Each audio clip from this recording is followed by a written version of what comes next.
I want to start at the beginning of Debs, really. So, for those that don't know in the audience, the feature film, which was released in 2004, is sort of adapted from a short film that you made in 2003. And can you tell us the process of short to, the film that we see in front of us tonight?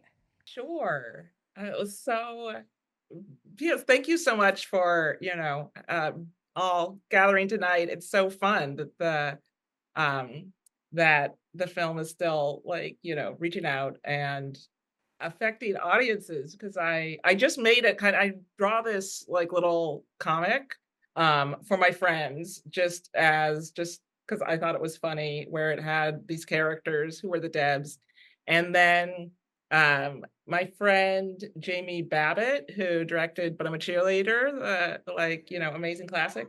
We were friends and she told me about this grant for lesbian films. And so I applied for the grant and I got it, and so I got some money to make the short film, and um, it was just kind of like a fun thing that I was excited to do. So we put it together, and actually Andrea Sperling, who was Jamie's partner at the time, also produced But I'm a Cheerleader, and so she produced the short film.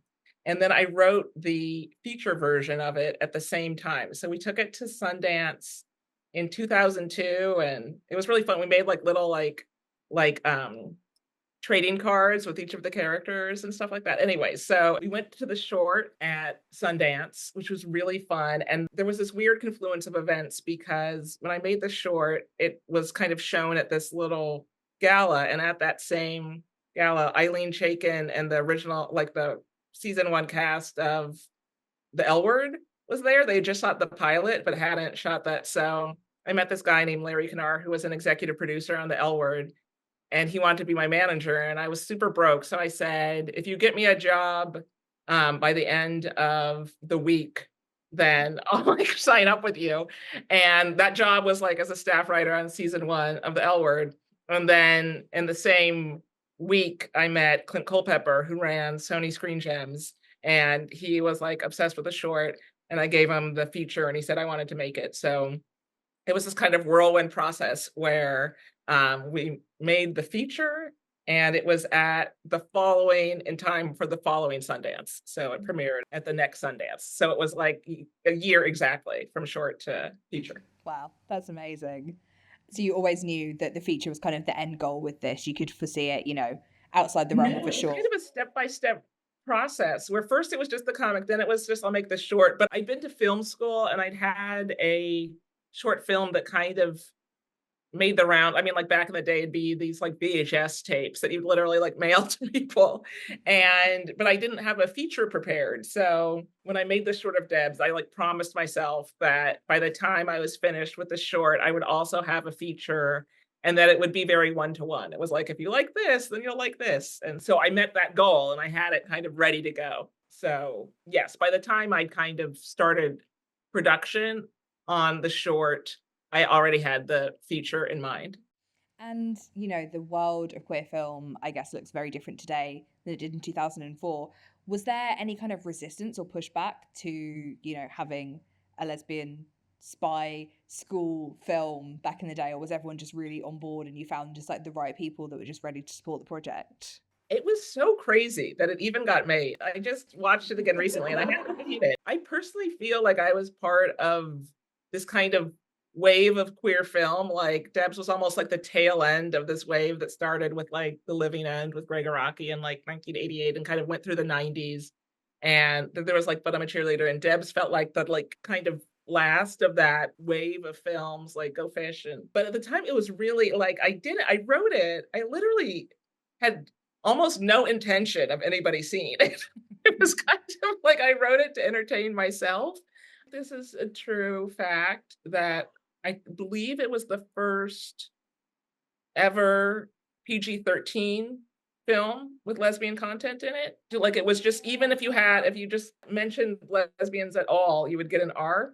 It was a really different time. It was still a time when the indie film movement and the kind of queer movement had kind of coincided in this really fun way where it just slipped through. And it actually, like, Clint Culpepper at Sony, who made it, he made it out of some weird acquisition slush fund. Like, nobody knew it was coming. They just kind of like here, and they gave me the money, and then I showed back up with this film and like think it could happen today, like in the way that it did. It was just a weird confluence of events. Like, I was watching it just in a screening about 2 months ago, and I was like, how did this happen? Like,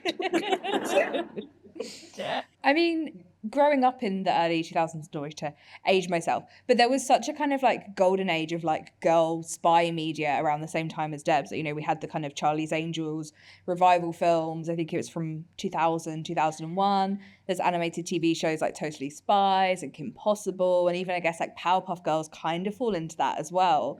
Were you following these like films and TV shows, and were you like, oh, this is a moment that D.E.B.S could kind of slot into? Or were you kind of trying to be a bit more like tongue in cheek and sort of poke fun at this kind of girl spy movement? oh, I was totally making fun of it. Like, like, but my kind of project, like, I grew up in kind of, like the 80s and 90s, and there was no representation, like zero. So I kind of just wanted to, my only goal was to make a kind of teen movie that I'd wished that I'd had when I was growing up. So I grew up on like Charlie's Angels and stuff like that. So, and I'd always kind of recast it in my brain where I'd be like, they were always falling for the guy, but then I'd like rewrite the movie in my head where, like, what would be, I guess, like, fan fiction now. But like, um, and but I loved all the, like, I love superheroes and I love spies and I love, and to this day, which is like, I love like all sorts of just genres, really so fun. And I think it was very tongue in cheek. Like, I was very much making fun. Like, sometimes people who didn't get the film would take it very literal. And I was like, no, it's absurd. Like, the skirts are absurd. They make no practical sense. It's ridiculous. The scenes of them running in their heels is so funny as I was just like well. totally making fun of it. Yes. It would be remiss of me not to talk about the cast of this film because it's such an amazing cast, and I think like all of them have gone on to do such like varied things. Like, I'm sure at the time, I kind of said in my introduction, I'm sure you didn't know you were casting not one but two stars of the Fast and Furious franchise, which is a happy coincidence. But could you tell us some more about the casting process and how you found everyone? Oh yeah, that was really fun. And what was really exciting at the time is there was only one actress per movie. It was always like all these guys and one girl. Like, so there was this incredibly like amazing roster of talent, but they were all competing against each other. And there would just be like one, young woman like in each thing. And there were like five good roles in this movie. So I saw a lot of people. Actually, a little known fact is that Jessica Biel was actually originally supposed to be in D.E.B.S. I was going to ask if you divulge any of the people that auditioned, so this is great. And then she couldn't, she had to drop out. And it's kind of an amazing story, which I don't know if I've told a little before, but Jordana had originally auditioned for Amy. And she was in college at Yale. She was in her senior year, and Sarah Foster, I cast, as Amy. And then Jessica Biel was going to play Lucy, but then she couldn't do it. And I had Jordana's number in my phone, a flip phone at the time. And because she had, like, I talked to her just on the phone when she sent in her audition on tape for Amy. And I cold called her like 5 days before we were supposed to start shooting. And I was like, hi, I don't know if you remember me. She picked up the phone. It was kind of crazy. She was literally studying for a Russian lit final at Yale. And I was like 6 months ago, like, I talked to you on the phone. Remember that movie, D.E.B.S?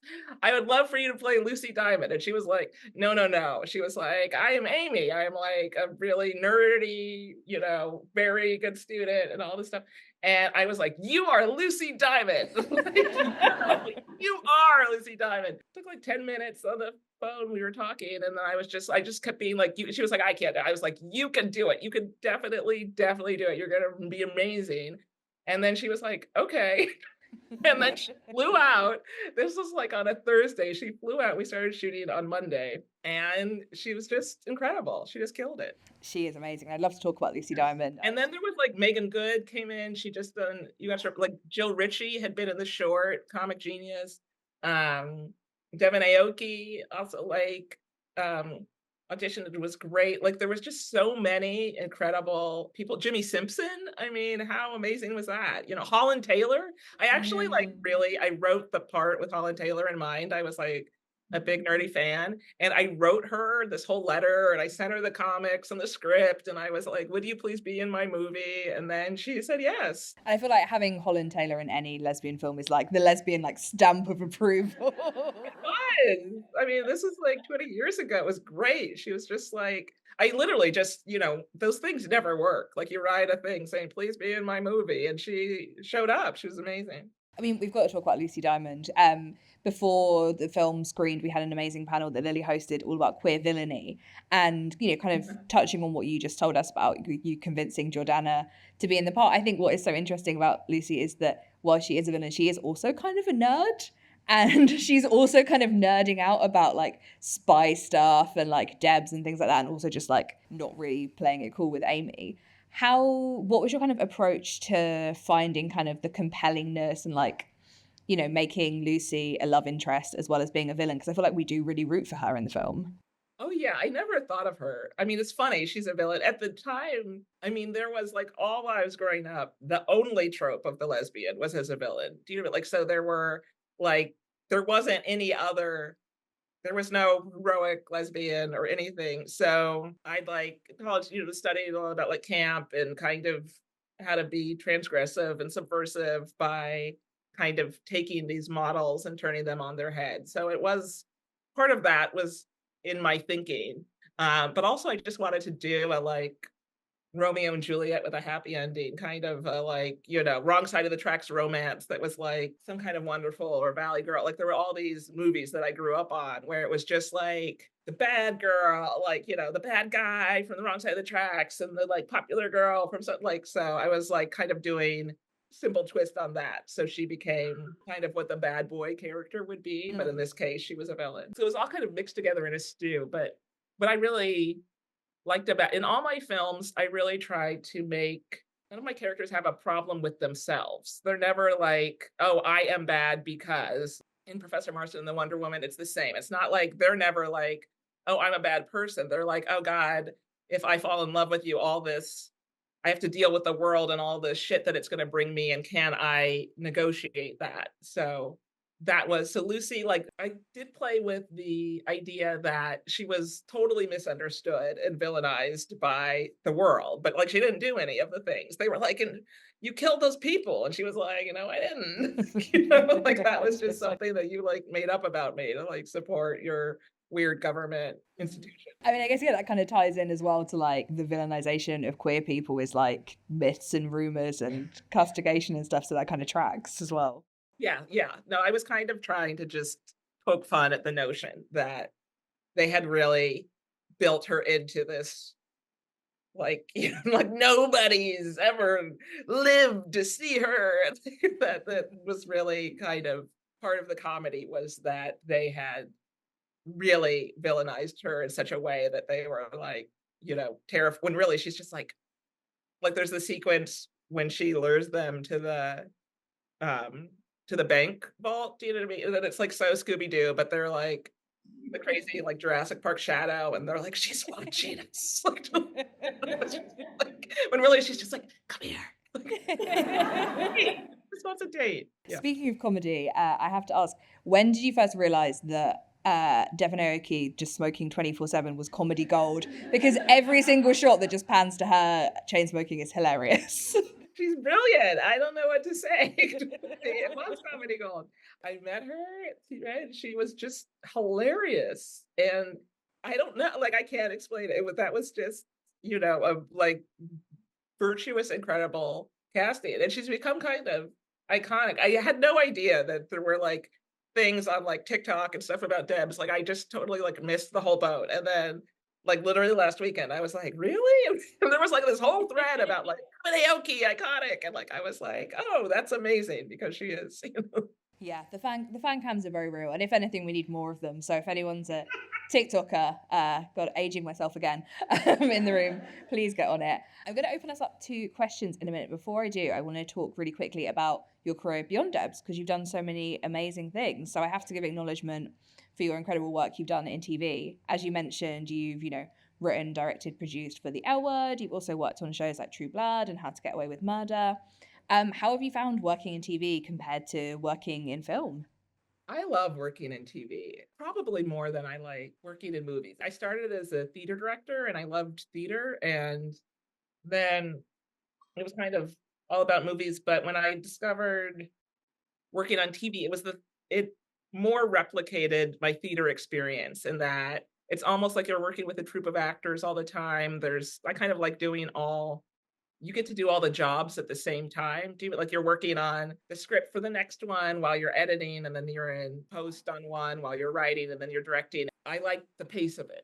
Do you know what I mean? Like with a movie, you like it just takes forever. Do you know what I mean? Like so? And usually you're writing it, and then you go, and it takes forever to get the money, and then you have to like it's just a very long process. So I like the speed, and I like the ensemble nature of television, that it just becomes and it kind of becomes a call and response thing, and that you can kind of move through ideas faster. It used to be even more the case in, like now with streaming and stuff, you kind of make a thing and then you release it. So it actually is weirdly more like a movie process. But what was so fun about TV, especially when you were just a couple of weeks ahead of what was happening, is that you could really respond in real time to the conversation or to the relationships that are working. I think if I had to choose, I love doing both of them, but TV I think is more fun. And really, last question before I open it up to the audience, just really quickly. I have to ask because, it's still sadly so rare. The queer film industry has changed so much, but we still don't see as many films as I personally, and I'm sure people will agree, would like to see by queer women of colour, specifically queer Black women. So I'm just keen to know, in the 20 years since D.E.B.S came out, what has the industry been like for you? Do you feel a kind of change? Yeah, what do you think? It's a big question, I know. It is a big question. It's definitely changed. I mean, it's still bad. Like, I'm not gonna lie, like it's not No, I appreciate great. the honesty. But it used to be just terrible. So I do actually think there's been many strides. I mean, I remember like I made Debs. I always in some ways I feel like people just really didn't know what to make of me, and that was an advantage. Like they were like, are you a boy, are you a girl, are you Black, are you white? Like they were just really confused when I walked into a room. But I would use the confusion to just start pitching what I wanted to do. And then people would be like, okay, and kind of I feel like like people not being able to put me in a particular box because there wasn't very few people like me in the industry 20 years ago. I know when I was directing Herbie, like I'd go up to the entrance and they'd be like, the messenger entrance is in back. And I'd be like, I'm directing the movie. Like, and so, you'd go. Um, over the 20 years, it's definitely much better. There's many more, I'd say, women directors, and some women of color. And it's like always one step forward, two steps back. I call it like punching the blob. It's like I say it's like the muscle memory of oppression. You just like punch the blob and you're like you do punch it, like it does like make a dent, but then it kind of oozes back. Like it just kind of wants to not stay in that way. And you have to like punch it again and it like punch moves and then but it always kind of wants to return to this form. Um and you just have to keep punching it. So So everyone work on their muscles. We're going to keep punching them. yes, exactly.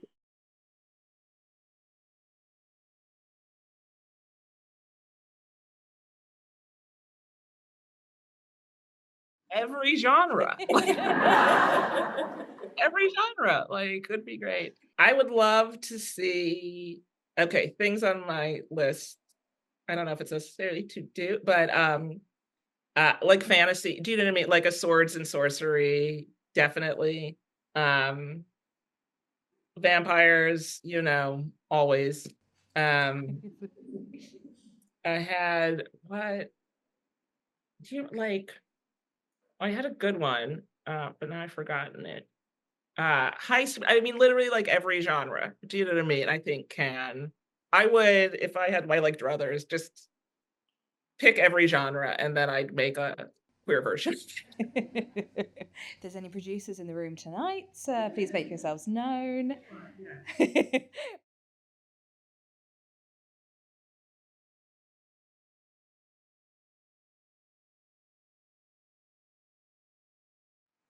Oh, that's interesting. And actually, weirdly, I forgot this part, but that when I was in film school, on the second day I was there, I met this girl who was in my film school class who told me that she'd been recruited by the CIA through a secret test in the essay.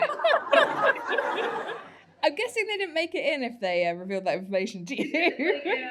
I was like, what? And then it later turned out that she may or may not have been a pathological liar, but Oh, she would have been great for D.E.B.S then. I remember though, but like it was the spark, do you know what I mean? Of like where I was always like, was she?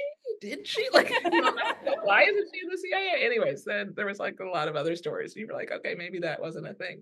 But as far as I do think there's a revelation, and you know what, I never put it together, but I do think that's an insightful way to look at it. I mean, I do think that Lucy meets Amy, and Amy's never really encountered anybody but I do think there's that thing when you're queer and you don't really know it, but or you don't know how to articulate it, or you don't know how to like, and you encounter that person who like crystallizes something that you felt into an actual thing, an actual like need, desire, and that Lucy recognizes that. You're like, and I think that I really wanted to capture that time that was really, it was really fun and rich and sexy when you'd like kind of when those two things meet. Do you know what I mean? When somebody who's like, you're on like different parts of your journey, but you meet that person and you're like, oh, but like there's that oh moment, and kind of the movie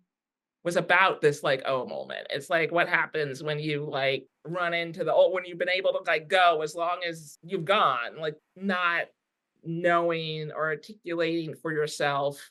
And then there's somebody who comes into your life who you just meet, and then you're just fucked because like you're, excuse my language. Um, but it's kind of about that moment in your youth, which I think is like so exciting when you finally like you're like, oh, this is what like love means, or this is what like I feel like Amy is really kind of searching, and there's all these assumptions that are made about her, and she's playing her part. But weirdly, what the test saw in her is what Lucy. I mean, it's kind of different things, but like Lucy kind of identified her truth, and the test identified her lies. Mm, that is a very philosophical point, and it is where we are going to have to end tonight, I'm afraid. So everyone make some noise. You are about to be seen by Angela. There we go. Thanks for coming, everybody.